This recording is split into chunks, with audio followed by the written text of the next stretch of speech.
নমস্কার, good evening.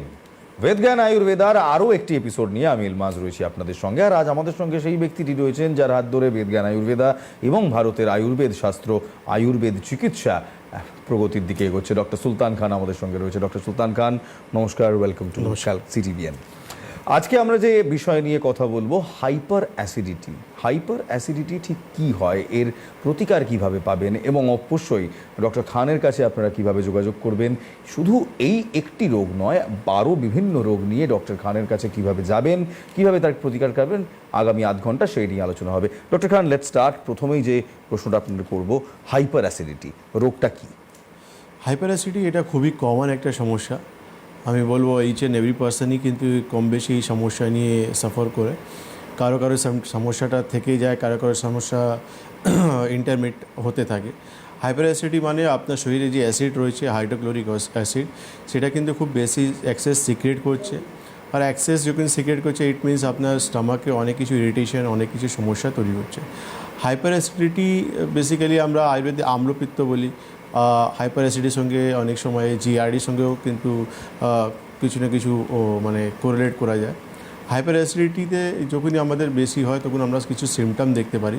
সেটা হচ্ছে আমাদের বার্নিং চেস্ট আমরা দেখতে পারি, বা আমাদের ইনডাইজেশন প্রবলেম আমরা দেখতে পারি, বা আমরা মুখ যেটা তেতো হয়ে যাওয়া বা টক ডেকুর আমরা যেটা বলি সেটা আমরা দেখতে পারি বা আমরা দেখি যে অনেক সময় আমাদের পেটেও কিন্তু হালকা বার্নিং সেন্সেশন হয় আমাদের। এটা হাইপার অ্যাসিডিটিতে আমরা দেখি, বা অনেক সময় আমরা দেখি পেট আমাদের ফুলে যাচ্ছে। এই সিমটমসগুলো আমরা হাইপার অ্যাসিডিটিতে দেখতে পাই। একেবারেই আমি আপনাদের জানিয়ে রাখি যে ডক্টর সুলতান খান, তার হেল্পলাইন নাম্বার ঠিক স্ক্রিনের এইখানেই হলুদ বাক্সতে দেওয়া রয়েছে। এবং যদি ডক্টর খানের সঙ্গে আপনারা দেখা করতে চান, তার 3টি ক্লিনিক রয়েছে। কর্পোরেট ক্লিনিক রয়েছেন কলকাতা যোধপুর পার্ক কালীবাড়িতে রয়েছে corporate clinic, corporate chamber Howrah ময়দানে রয়েছে, এবং দমদম রোড মল্লিক কলোনিতেও কলকাতা 45, সেখানেও আপনারা গিয়ে দেখা করতে পারেন। এবং এই হেল্পলাইন নাম্বার, এই হলুদ বাক্স দেওয়া হেল্পলাইন নাম্বার, এখানে ফোন করেও আপনাদের সমস্যার কথা জানাতে পারেন। কিভাবে স্যারের সঙ্গে দেখা করবেন সেই তথ্যও পেয়ে যেতে পারবেন। এবং সরাসরি যে নাম্বারে আজকে ফোন করবেন সেই নাম্বারটি এইখানে একেবারে এই লাল সাদা বাক্সতে আমরা দিয়ে রেখেছি। ডক্টর খান, এর সিমটমস কী কী, কীভাবে একজন মানুষ বুঝবে যে তার হাইপার অ্যাসিডিটি হয়েছে? অনেক সময় আমাদের মনে হয় যে হয়তো কিছু উল্টোপাল্টা খেয়েছি, তাই জন্য হয়তো অসুবিধে হচ্ছে, ওভার দ্য কাউন্টার কিছু মেডিকেশন নিয়ে নিই, কিন্তু এটা আনট্রিটেড রেখে দিলে সমস্যা তো বাড়বে। অবশ্যই দেখুন, হাইপার অ্যাসিডিটি আমরা অ্যাসিডকে আমরা কোরিলেট করছি, অ্যাসিডকে বলছি হাইপার হয়ে যাচ্ছে। তো ন্যাচুরালি আমাদের স্টমাকে যে অ্যাসিড থাকে তাকে আমরা বলি হাইড্রোক্লোরিক অ্যাসিড। এই অ্যাসিডটা এতটা স্ট্রং অ্যাসিড থাকে যে মিন্স আপনি হাতে নিলে আপনার হাতে কিন্তু হোল হয়ে যেতে পারে। মিন্স এই পাশ থেকে ওই পাশ চলে যেতে মানে পুরো একেবারে ফুটো হয়ে যায়। এক্স্যাক্টলি। তো হাইড্রোক্লোরিক অ্যাসিড, সেই অ্যাসিডটা আমাদের স্টমাকে রয়েছে। তো সেই অ্যাসিডে একটা পিএইচ লেভেল রয়েছে, সেই নর্মাল যখন থাকে। আর সেকেন্ড হচ্ছে তার জন্য একটা কভারিং রয়েছে, স্টমাকে আমাদের একটা মিউকাস লেয়ার রয়েছে, সেই জন্য ও যখন স্টমাকে থাকে আমাদের, তো আমাদেরকে নর্মালি কোনো ইরিটেশন হয় না। কিন্তু ওই জায়গা থেকে যখন ও সেই ইসোফেগাসে চলে আসে, তো ওখানে কিন্তু কোনো কভারিং নেই আমাদের। তখন কিন্তু আমরা দেখি আমাদের বুক জ্বালা বা মুখ টেটোর বা ব্যথা যন্ত্রণা আরম্ভ হয়ে যায় আমাদের। তো ন্যাচুরালি অ্যাসিড যে জায়গায় থাকা উচিত সেখানে ঠিক আছে, কিন্তু ওখান থেকে যখনই স্কিপ করে অন্য জায়গায় যায়, তার কিন্তু নানা রকম সিমটম আমরা দেখতে পারি। আর হাইপার অ্যাসিডিটি হয়ে যাওয়া অনেক কিছু কারণ আছে, যেমন যে আমাদের লাইফস্টাইল একটা সবথেকে বড় কারণ আছে। অবহেলা খাওয়া দাওয়া, বা ওভার স্পাইসি, বা ওভার ইটিং, বা যে কোনো সময় খেয়ে নেওয়া, এটা হচ্ছে একটা কারণ। সেকেন্ড হচ্ছে ফ্রাইড ফুড, স্টোর ফুড খুব বেশি আমরা পছন্দ করি। তারপর হচ্ছে বডি ইনঅ্যাক্টিভিটি, আমরা ফিজিক্যাল কোনো অ্যাক্টিভিটি করি না, সেজন্য ডাইজেশন আমাদের একটা সমস্যা সবসময় থাকে। তারপর হচ্ছে ওভার দি কাউন্টার কিছু এমন মেডিসিন যেটা কিন্তু আমাদের গ্যাস্ট্রিক ইরিটেশন তৈরি করে, আমাদের নলেজ থাকে না, কিন্তু আমরা ওভার দি কাউন্টার নিয়ে গিয়ে খেয়ে নিই। যেমন একটা ব্যথা ওষুধ, এনএসিআইডি ওষুধ, নন স্টেরয়েড অ্যান্টি ইনফ্লেমেটরি ড্রাগ, যেটা কিন্তু খুব কমনলি আমরা দেখি পেইন কিলার হিসাবে লোক ব্যথা, হাঁটু ব্যথা, কোমর ব্যথা, বা যে কোনো ব্যথার জন্য পেশেন্ট নিয়ে ইজিলি খেয়ে নেয়, যেটা কিন্তু খাওয়া উচিত নয়। তো কিছু ওষুধ রয়েছে, কিছু লাইফস্টাইল রয়েছে আমাদের, যার জন্য আমরা দেখি আমাদের এই হাইপার অ্যাসিডিটি সমস্যা অনেকটা ফেস করি আমরা। তারপর হচ্ছে প্রেগনেন্সি সময়ে মহিলারা খুব বেশি এটা সাফার করে। হাইটাস হার্নিয়া বলে একটা রোগ হয়ে যায়, সেখান থেকেও কিন্তু খুব বেশি এই সমস্যাটা লোক সাফার করে। যারা খুব বেশি অ্যালকোহল খায়, স্মোকিং করে, স্ট্রেস, টেনশন, অ্যাংজাইটি যারা খুব বেশি সাফার করে, তাদেরকে কিন্তু এই হাইপার অ্যাসিডিটি খুব বেশি হয়ে যায়। আমরা একটা দেখেছি যে অনেক সময় দেখবেন কিছু খাচ্ছি, অ্যাসিডিটি হয়েছে, কিছু খাচ্ছি, যা যদি সাদা ডাল ভাতও হয় পেটে গিয়ে জ্বালা করছে। অনেক সময় আমি দেখেছি, আমার অনেক বন্ধু বান্ধব দেখেছি, তারা ভাত খেতে খেতে উঠে পড়েছে, কারণ তারা সেই জ্বালাটা আর সহ্য করতে পারছে না, বারবার জল খেয়ে যাচ্ছে, ভাবছে জ্বালাটা সাবসাইড করবে, কিন্তু জ্বালাটা সাবসাইড করে না। এটাও কি হাইপার অ্যাসিডিটিরই একটি লক্ষণ? দেখুন, আপনি খাবার খাচ্ছেন আর আপনার পেটে ইনস্ট্যান্ট জ্বালা আরম্ভ হয়ে গেছে, তখন কিন্তু একটা অন্য রোগ আমাদের মাথায় স্ট্রাইক করে, সেটা হচ্ছে আমরা বলি পেপটিক আলসার, যেখানে গ্যাস্ট্রিক আলসার একটা পার্ট আছে। কেন কি খাওয়ার ইনস্ট্যান্টই আমার পেটে ব্যথা বা জ্বালা হওয়া মানে হচ্ছে আমার গ্যাস্ট্রিক আলসার হয়ে গেছে। মানে যে অ্যাসিড রয়েছে সে একটা আমাদের স্টমাকের ভিতরে একটা ঘা তৈরি করে দিই, ক্ষত তৈরি করেছে। এক্স্যাক্টলি। আমি কিছু খাচ্ছি, সেই খাবারটা কিন্তু আমার ঘা উপর চলে যাচ্ছে, বা অ্যাসিডটা সেই ঘা উপর চলে যাচ্ছে, সেই জন্য আমার বার্নিং সেন্সেশন বা ইরিটেশন আমার স্টার্ট হয়ে গেছে। হাইপার অ্যাসিডিটি সিমটমসটা খুবই ক্লিয়ার আছে, যে আপনি দেখছেন আপনার খাদ্যনালী, মানে বেসিক্যালি বুকের দিকে খুব বেশি জ্বালা যন্ত্রণা হচ্ছে, বুক জ্বালা যাকে বলে। এক্স্যাক্টলি। আর মুখে আপনার টক খাবারগুলো ব্যাক করে ফ্লাক্স চলে আসছে আপনার, বা আপনার পেট ফুলে আছে, ইনডাইজেশনের সমস্যা আছে, এটা আপনার একটা হাইপার অ্যাসিডিটি একটা সিমটম রয়েছে। কিন্তু যখনই খাওয়ার সময় আপনার পেটে জ্বালা যন্ত্রণা স্টার্ট হয়ে যাচ্ছে, ইট মিনস গ্যাস্ট্রিক আলসার একটা হওয়ার চান্স রয়েছে। আর খাবার 2 ঘন্টা পর আপনি যখন দেখছেন আপনার পেটে জ্বালা যন্ত্রণা বা সমস্যা স্টার্ট, তখন আপনার কিন্তু ডিউটেনাল আলসার হওয়ার একটা চান্সেস থাকে। তো এই জন্য এই রোগ মোস্ট প্রবলি আশেপাশেই রয়েছে, কিন্তু যেখানে আমাদের কাজ হচ্ছে ডিফারেন্সিয়াল ডায়াগনোসিস করা। কেন কি মানুষ তো বুঝবে না যে আলটিমেটলি আমার কী হয়েছে, তো সে আলটিমেটলি সিমটমস দেখার পর যখন ডক্টর কনসাল্ট করবে, তার লক্ষণ দেখার পর কিছু ইনভেস্টিগেশন করার পর আমরা ফাইনালি বলতে পারি যে পেশেন্ট কোন ধরনের সমস্যাতে আক্রান্ত হয়েছে। বেশ, একজন কলার রয়েছেন আমাদের সঙ্গে, একজন টেলিফোন লাইনে রয়েছেন। নমস্কার, ক্যালকাটা সিটিভিএনে আপনাদের স্বাগত। কোথা থেকে বলছেন, কে বলছেন, এবং ডাক্তারবাবুর জন্য প্রশ্ন সংক্ষেপে। নমস্কার, শোনা যাচ্ছে বোধহয়? হ্যালো। হ্যাঁ, হ্যালো, নমস্কার। আমি হ্যালো। হ্যাঁ, আপনার টেলিভিশন সেটের ভলিউমটা একেবারে কমিয়ে দিন এবং টেলিফোন লাইনে নর্মালি কথা বলুন। আমি হাওড়া বাগনান থেকে বলছি। বেশ, আপনার প্রশ্নটা বলুন। হ্যাঁ, হাওড়া বাগনান থেকে বলছি। আপনার প্রশ্নটা বলুন। আমার প্রশ্ন হচ্ছে, মানে ওই ইউরিন লিক হয়ে যায়, মানে প্রশ্নটা অসারে হয়ে যাচ্ছে। আবার বলুন, কি বললেন? প্রস্রাবটা অসারে হয়ে যায়। আপনার কথা খুব স্পষ্ট নয়, যদি একবার স্পষ্ট করে বলেন কি কি সমস্যা। হ্যাঁ, প্রস্রাবটা অসারে হচ্ছে, মানে ইউরিন লিক করছে। আচ্ছা আচ্ছা আচ্ছা, আপনার বেশ। বয়স কত? 57। এটা কতদিন থেকে সমস্যা হচ্ছে আপনার? এটা 7-8 মাস হলো। আপনি পেটে কোনো ছবি করেছেন? আমি ওই অ্যালোপ্যাথি ওষুধ খাই আর কি। সব খুব ভালো, কিন্তু আপনি কি পেটে কোনো ছবি করিয়েছেন আপনি? হ্যাঁ, রিপোর্ট করিয়েছি। ঠিক আছে, আপনি টিভি স্ক্রিনে থাকুন। উনি ইউরিন হোল্ড করতে পারছেন না। হ্যাঁ, ইউরিন হোল্ড করতে পারছি না, 57 ইয়ার্স বয়স উনি বলছেন। তো খুব সম্ভব ওনার পোস্টোমেগালি একটা সমস্যা রয়েছে। এই জন্য আমি বললাম উনি ইউএসজি রিপোর্ট করেছেন কিনা। কেন ইউএসজি রিপোর্টে দুটো জিনিস দেখতে হবে, একটা হচ্ছে পোস্টোমেগালি আছে কিনা, আর সেকেন্ড হচ্ছে আফটার ইউরিন মানে ওখানে রেসিডুয়াল ইউরিন কিছু থেকে যাচ্ছে কিনা। কেন আমাদের ছেলেদের সবথেকে কমন ক্যান্সার হচ্ছে প্রোস্টেট ক্যান্সার, তার পিছনে সবথেকে কমন কারণ রয়েছে যেটা আমাদের রেসিডুয়াল ইউরিন, সেটা থেকেই যাওয়া।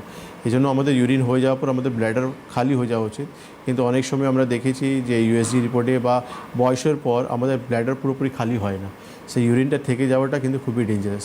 এই জন্য ওনাকে আমি জিজ্ঞেস করলাম রিপোর্ট করেছেন কিনা। আর আপনি 7-8 মাস থেকে ওষুধ খাচ্ছেন, নিশ্চয়ই আপনি কোনো উপকার পাচ্ছেন না, এই জন্য ফোন করেছেন।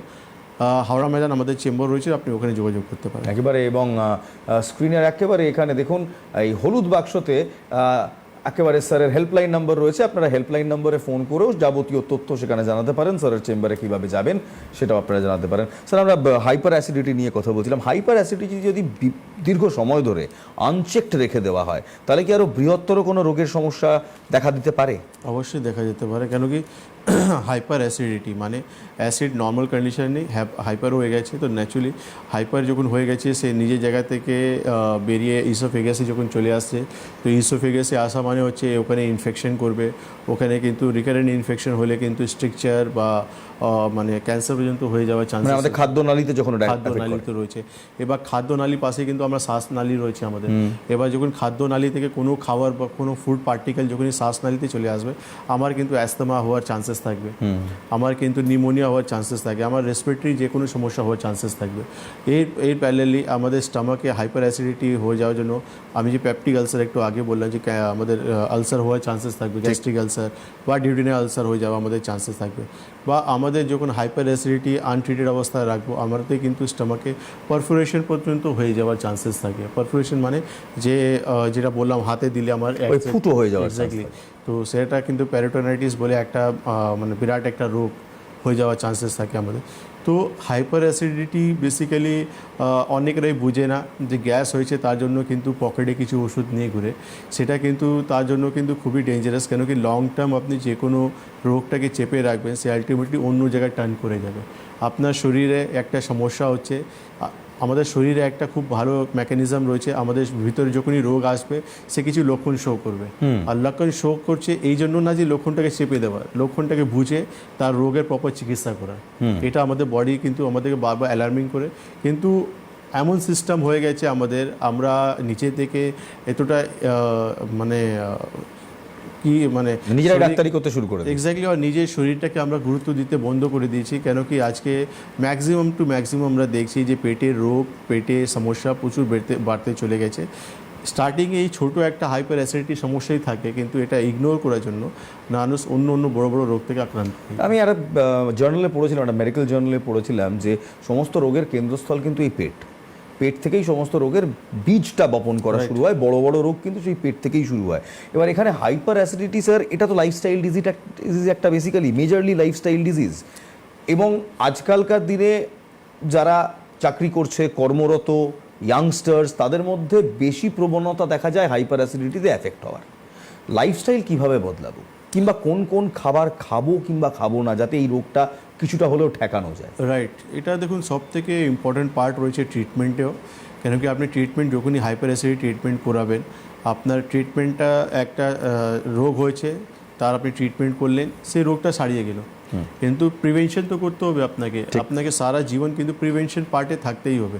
প্রিভেনশন মিন্স আপনাকে কিন্তু সময়তে খাওয়া দাওয়া করতে হবে, আর আপনাকে বুঝতে হবে যে আমাদের একটা সিস্টেম আছে যে খাওয়ার, আমার 4 রুটি যখন খিদে আছে আমাকে 3 রুটি খাওয়া উচিত। 1 রুটি জায়গা কিন্তু আমাদেরকে সবসময় ফাঁকা রাখা উচিত।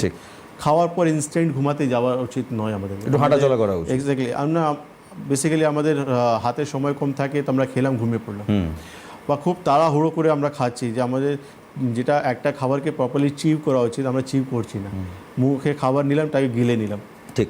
তো এইসব আলটিমেটলি আমাদের শরীরে রোগ তৈরি। তো এইখান থেকেই আমাদের একটা সবথেকে আয়ুর্বেদে ইম্পর্টেন্ট পার্ট হচ্ছে নিদান পরিবর্জন, যে আমাদেরকে কিন্তু খাবারটাকে সময়তে খাওয়া উচিত, যতটা দরকার ততটা খাওয়া উচিত। খাবার কিন্তু আমাদের সিজনাল খাবার খাওয়া উচিত। এখন তো সিজনাল বলে কিছু নেই, এখন তো সবসময় সব কিছু এক্স্যাক্টলি। এখন আমরা 12 মাসে মানে যে কোনো খাবার আমরা যে কোনো সময় খেয়ে নিচ্ছি, কিন্তু আয়ুর্বেদ এটা বলছি না, সিজনাল খাবার, সিজনে খাবার, মানে সময়ের সবজিটা খাবো। আমি খুব ইন্টারেস্টিং আলোচনা আসবো, কিন্তু ডাক্তারবাবু একটা ফোন রয়েছেন, একজন টেলিফোন লাইনে রয়েছেন। নমস্কার, কে বলছেন, কোথা থেকে বলছেন, এবং আপনার প্রশ্নটা ডাক্তারবাবুর জন্য?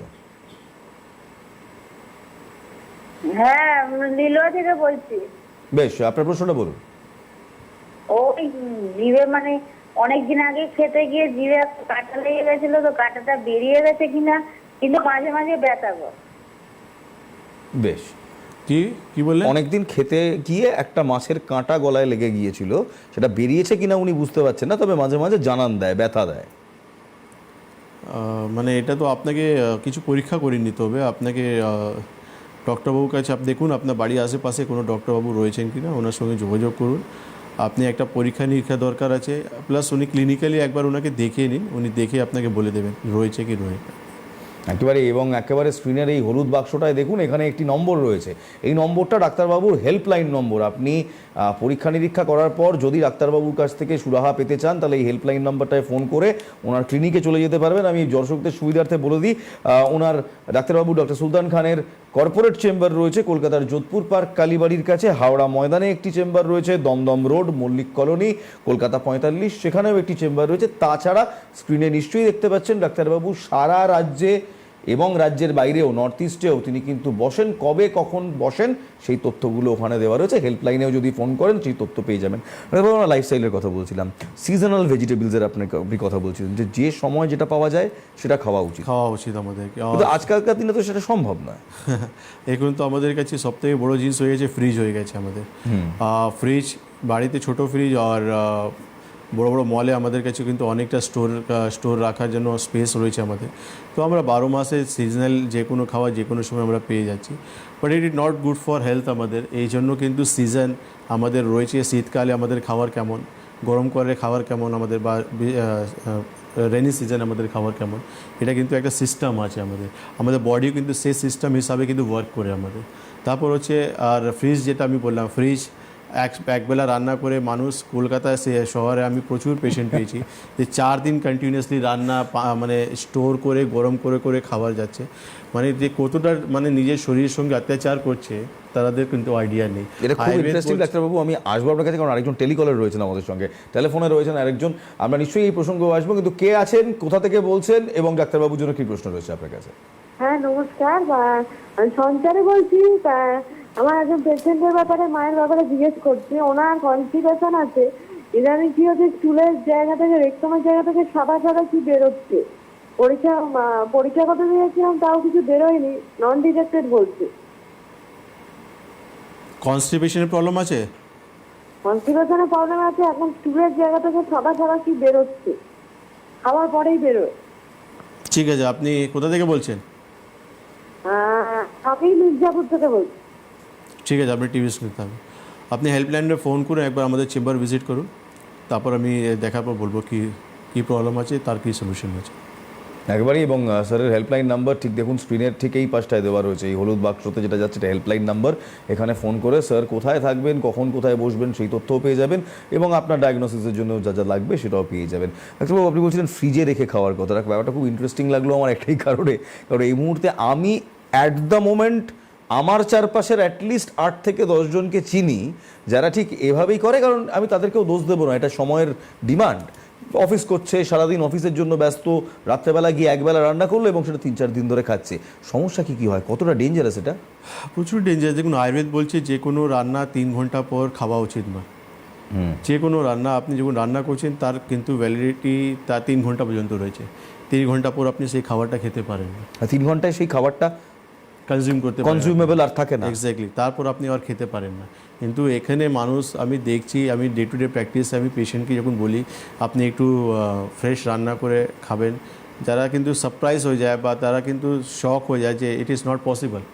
যে আমরা বাড়িতে 2 জন আছি বা বাড়িতে আমরা স্মল ফ্যামিলি, আমাদের একবেলা রান্না করে আমরা 4 দিন 5 দিন খাই। দেখুন, আমি আপনাকে এই জন্য বলছি কেন কি আপনি সেই খাবারটা খেয়েও ডাইজেস্ট করতে পারছেন না। আপনি সেই খাবারটা খেয়ে কিন্তু শরীরে আপনার রোগ হচ্ছে, আপনি সেই খাবারটা খেয়ে আপনার পেট পরিষ্কার হচ্ছে না, সেই খাবারটা খেয়ে কিন্তু আপনি নিজে আনইজি ফিল করছেন আপনি। কিন্তু প্রবলেমটা হচ্ছে আপনি এক্সকিউজ শো করছেন। আজকে যখন আপনার শরীরে একটা আলসার মতন রোগ বা আপনার শরীরে যখন একটা বড় রোগ আপনার তৈরি হয়ে যাবে, তখন কিন্তু আপনি বাধ্য হয়ে কিন্তু আপনি দিনে 4 বেলা রান্না করতে বাধ্য হবেন। কেন আজকে আপনার শরীরে সেই বড় রোগ আসেনি, সেই জন্য আপনি এক্সকিউজ শো করছেন যে আমার সময় নেই, আমি ব্যস্ত আছি, হ্যাঁ আছি। কিন্তু যখন যেদিন আপনার ডায়াগনোস হয়ে যাবে, ডক্টর বলে দেবে যে এইভাবে আপনার চলতে হবে, সেই দিন কিন্তু আপনি সমস্ত জিনিস বন্ধ করে আপনি 4 বেলা রান্না করে সেরকম খাবেন। একেবারেই, মানে অর্থাৎ এখন কষ্টটা করে দিন, তাহলে হয়তো পরবর্তীকালে কষ্টটা কাউট করতে হবে না। আমাদের সঙ্গে আরেকজন কলার রয়েছেন। কে রয়েছেন, কোথা থেকে বলছেন এবং আপনার প্রশ্নটা বলবেন? হ্যালো, আমি বাঁকুড়া থেকে বলছি। বলুন। বাঁকুড়া থেকে বলরাম সিংহ বলছি। আমি ডাক্তারের সাথে একটু কথা বলতে চাই। আমার প্রবলেম বলতে, খাবার পরে মুখটা একটু টকে যায়, কিছুক্ষণ পরে টকে যায়, মানে টক ভাব। খাওয়ার পর মুখ টক ভাব? হ্যাঁ। আর কি সমস্যা? আর সমস্যা বলতে খিদে কমে যায় বা মানে অস্বস্তি বোধ হয়, ওই টুকের জন্য একটা মনে একটা অস্বস্তি, মানে টক ভাব থাকছে তো ব্রেনটা একটা অস্বস্তি ভাব। এই কতদিন থেকে সমস্যা আপনার? হ্যাঁ, হয়েছে আজকে 6-7 মাস হচ্ছে। তো আমি একটু হোমিওপ্যাথি খাচ্ছি আর কি। তো আমি আমার কাছে জানতে চাইছি এর কি হচ্ছে না হচ্ছে, আমি ঠিক বুঝতে পারছি। ওই ডক্টরবাবু কিছু বলেনি আপনাকে? না, ডাক্তার ওষুধই দিয়েছে, অন্য আর কিছু বলে না, বলছে এতে কমে যাবে, তো সময় লাগবে, এটি বলি। কী রোগ হয়েছে বলেনি আপনাকে? না, কি রোগ হয়েছে সেটা বলেন। ঠিক আছে, আপনি টিভি স্ক্রিনে থাকবেন। আপনার এই হাইপার অ্যাসিডিটির সমস্যা রয়েছে, আপনি 6 মাস থেকে ওষুধ খাচ্ছেন, আর আজকে মনে হচ্ছে আপনি আমার থেকে প্রশ্ন করছেন কেন আপনারা এরকম আপনার শরীরের সঙ্গে আপনারা খেলা করেন। 6 মাস থেকে আপনি ওষুধ খাচ্ছেন, কমতে সময় লাগবে। হাইপার অ্যাসিডিটি কমাতে গেলে 6 মাস সময় লাগে। আয়ুর্বেদে এর থেকে বেটার আপনি আয়ুর্বেদিক ট্রিটমেন্ট করুন, 1 মাসে ইমপ্রুভমেন্ট পেয়ে যাবেন, 3 মাসে ট্রিটমেন্ট বন্ধ হয়ে যাবে আপনার। হাইপার অ্যাসিডিটি খুবই ছোটো সমস্যা, দুদিক থেকে ট্রিটমেন্ট, একটা মেডিসিন, তারপর হচ্ছে বাড়িতে যে নিয়মগুলো আছে সেটা মেনে চলতে হবে, নিদান পরিবেশন যেটা আমরা বলি। এবং আমার মনে হয় যে এই ভদ্রলোকের ইমিডিয়েট এই হেল্পলাইন নাম্বার যেটা ইয়েলোতে রয়েছে, মানে আপনি তো বললেন আপনি 6-7 মাস ধরে অলরেডি ট্রিটমেন্ট নিচ্ছেন, কিন্তু আপনার ডাক্তারবাবু এখনও আপনাকে বলতে পারেনি আপনার কী সমস্যা হচ্ছে। আমার মনে হয় আপনার ইমিডিয়েট এই হেল্পলাইন নাম্বারে ফোন করে ডাক্তারবাবু কখন কবে কোথায় বসবেন, তার 3টি চেম্বার আছে, কলকাতা যোধপুর কালীবাড়িতে রয়েছে, হাওড়ায় রয়েছে এবং দমদম রোড মল্লিক কলোনিতেও রয়েছে, এবং বাঁকুড়াতেও ডাক্তারবাবু বসেন। কবে বসবেন বাঁকুড়াতে খোঁজ নিয়ে ইমিডিয়েট আপনার ডাক্তারবাবুর সঙ্গে যোগাযোগ করা উচিত। এটাই বলছিলাম যে অনেকে না এই রোগটা থেকে সাফার করছে, কিন্তু তারা জানেই না যে তারা হাইপার অ্যাসিডিটি থেকে সাফার করছে। না, দুটো জিনিস রয়েছে। কিছু পেশেন্ট রয়েছে যারা একটা ওষুধ পেয়ে গিয়েছে, ওভার দি কাউন্টার বা কিছু কারো থেকে শুনে নিয়েছে যে এই ওষুধটা কিন্তু গ্যাস কমাতে কাজ করে, তারা ওই ওষুধটা পকেটে রেখে নিয়েছে। তারা নিয়মমাফিক সকালবেলা উঠে ব্রাশ করার পর ওই একটা ট্যাবলেট জল দিয়ে খেয়ে নেয়। তাহলে ওই জলটা যখন খেয়ে নিচ্ছেন, তারা ওরা সারা দিনের জন্য একটা লাইসেন্স পেয়ে গেছে, যে কোনো খাওয়া দাওয়া যে কোনো ইচ্ছা মতন করতে পারে।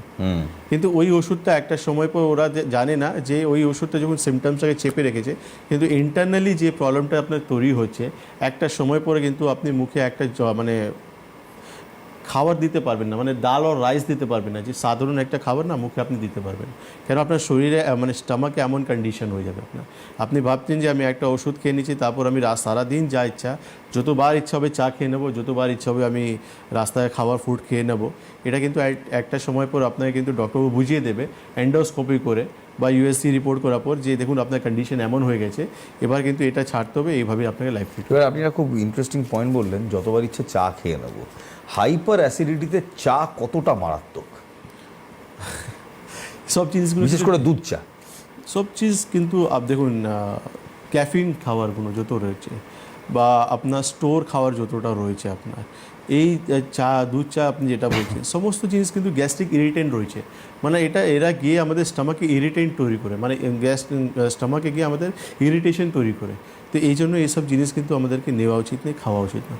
ঠিক আছে, আপনি দিনে একবার নিলেন, দ্যাটস ইনাফ। কিন্তু যারা রয়েছে 2 ঘন্টা পর পর বা কন্টিনিউয়াসলি চলে যাচ্ছে, আধ ঘন্টা পর পর চলে যাচ্ছে, তাদের জন্য কিন্তু এইসব জিনিস একটা বড় রোগ আকার তৈরি করে। অর্থাৎ বাঙালি তো দুধ চা ছাড়া থাকতে পারে না, কিন্তু এই দুধ চা কিন্তু হাইপার অ্যাসিডিটির জন্য রীতিমতো বিশেষ সমান। শুধু দুধ চা নয়, আপনি একটা কথা বলছিলেন যে ফ্রিজে রাখা খাবার, ফ্রিজে রাখা রান্না খাবার না হয় একভাবে হলো, প্রসেসড ফুড যেটা আজকালকার দিনে খুব পাওয়া যায়, অনলাইনে বাড়িতে মাংস খেতে হবে, অনলাইনে আনিয়ে নিলাম, কিংবা আজকাল তো মাছও পাওয়া যাচ্ছে অনলাইনে, এইটা কতটা ডেঞ্জারাস? দেখুন, স্টোর ফুড স্পেসিফিকলি স্টোর করেছে, তো নর্মালি স্টোর তো হয়নি, তার ভিতরে কিছু কেমিক্যাল দেওয়া হয়েছে। আপনি যখন কোনো জিনিসকে তৈরি করছেন, তার একটা জিনিসটাকে আপনি ভাবছেন 24 ঘন্টা বা 48 ঘন্টা বা 72 ঘন্টা রাখবো, তো আলটিমেটলি তার ভিতরে কিছু কেমিক্যাল দিতে হয়। তো সেই জিনিসটা আপনি যখন খাবেন, তো আলটিমেটলি আপনার শরীরকে ক্ষতি করবে। আর রাস্তায় চললে আমরা দেখি খুব তাড়াতাড়ি আমরা উইদিন এ মিনিট যে কোনো খাবার আমরা কিন্তু ডিপ ফ্রাই করে আমরা পেয়ে যাই খেতে। এটা ন্যাচুরালি এসব খাবারগুলো আমাদের শরীরের জন্য নয়, কিন্তু এই জীবের টেস্টের জন্য, এই জীবের স্বাদের জন্য আমরা কিন্তু গোটা শরীর আমরা কষ্ট পাই। এটা কিন্তু আমরা বুঝি না যে এই জীবের স্বাদের জন্য আমরা আমাদের স্টমাককে, লিভারকে আমরা কতটা সাফার করাই। আচ্ছা, বেদে, আমি আয়ুর্বেদেও নিশ্চয়ই রয়েছে, তবে বেদ যার ওপর আমাদের ভারত এবং সনাতন সাম্রাজ্য রয়েছে, সেই বেদে একটা কথা বলা রয়েছে খাবার নিয়ে কিংবা আহার নিয়ে, তামসিক আহার এবং সাত্ত্বিক আহার, সাত্ত্বিক এবং তামসিক আহার, এই দুটো যদি একটু ডিফারেন্সটা বুঝিয়ে দেন। কারণ আমরা কোথাও না এটাকে ওই বেদান্ত বলেছে বলেই রেখে দিই, এটা যে আজকাল আমাদের ডেলি লাইফেও ইউজফুল এবং এই তামসিক এবং সাত্ত্বিককে আমরা আলাদা করতে পারি, সেটা মানুষ হয়তো ভুলে গেছে। দেখুন, সব থেকে আমি যেটা বললাম আপনাকে, সিজনাল ফুড, এটা আমাদেরকে সবসময় খাবার, ফ্রুট হোক বা ভেজিটেবলস হোক, সিজনাল আমাদেরকে কনজিউম করা উচিত আমাদেরকে।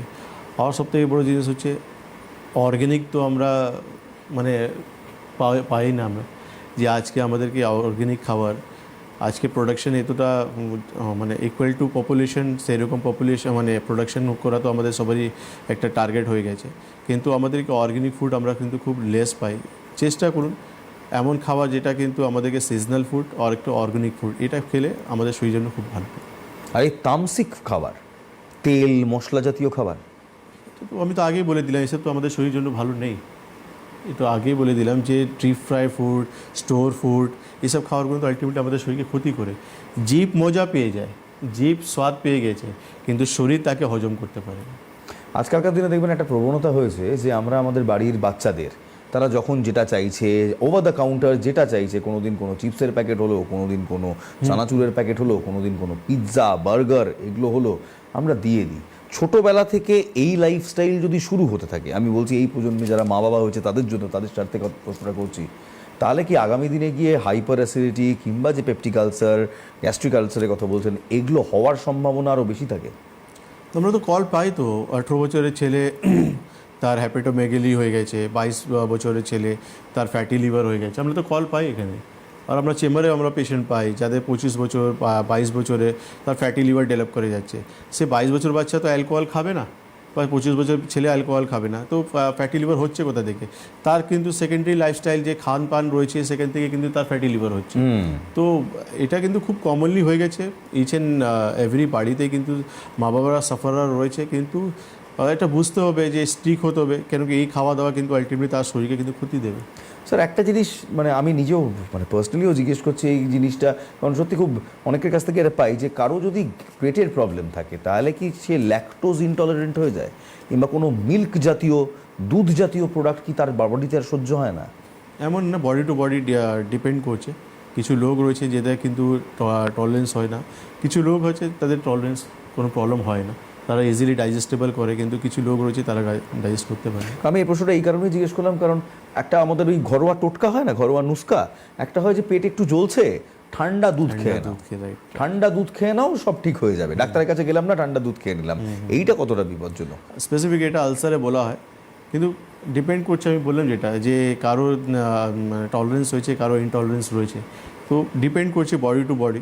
কেন অনেক লোক রয়েছে অনেক কিছু খাবার থেকে অ্যালার্জি রয়েছে, অনেক লোক রয়েছে তার কিন্তু কোনো সমস্যা নেই। তবে ঠান্ডা দুধে কি সত্যি আলসার ঠিক হয়? না না, এমন একদমই নেই, কিছুটা রিলিফ আপনি পাচ্ছেন, কিন্তু এটা কোনো ট্রিটমেন্ট নয়। ওই ট্রিটমেন্ট করার জন্য কিন্তু এই যে হেল্পলাইন নাম্বারের কথা আপনাদের বলছিলাম, সেই হেল্পলাইন নাম্বারে আপনাদের ফোন করতে হবে 9073641643, 9831068089, কিংবা ডাক্তারবাবু চেম্বারে যেতে পারেন। কর্পোরেট চেম্বার রয়েছে কলকাতা যোধপুর পার্ক কালীবাড়িতে, কর্পোরেট চেম্বার রয়েছে হাওড়া ময়দান, দমদম রোড মল্লিক কলোনি কলকাতা 45, সেখানেও রয়েছে চেম্বার। এবং আপনারা এই হেল্পলাইন নাম্বারে ফোন করে বাকি কখন কোথায় স্যার বসবেন সেই তথ্যও পেয়ে যাবেন। আজকে এখানেই শেষ করতে হয়েছে। আমার সঙ্গে ছিলেন ডক্টর সুলতান খান, বেদজ্ঞান আয়ুর্বেদার, এবং ডক্টর সুলতান খান আয়ুর্বেদের এই জার্নিকে এগিয়ে নিয়ে যাচ্ছে। আজকে এখানেই শেষ করছি। ভালো থাকবেন, ভালো রাখবেন, নমস্কার।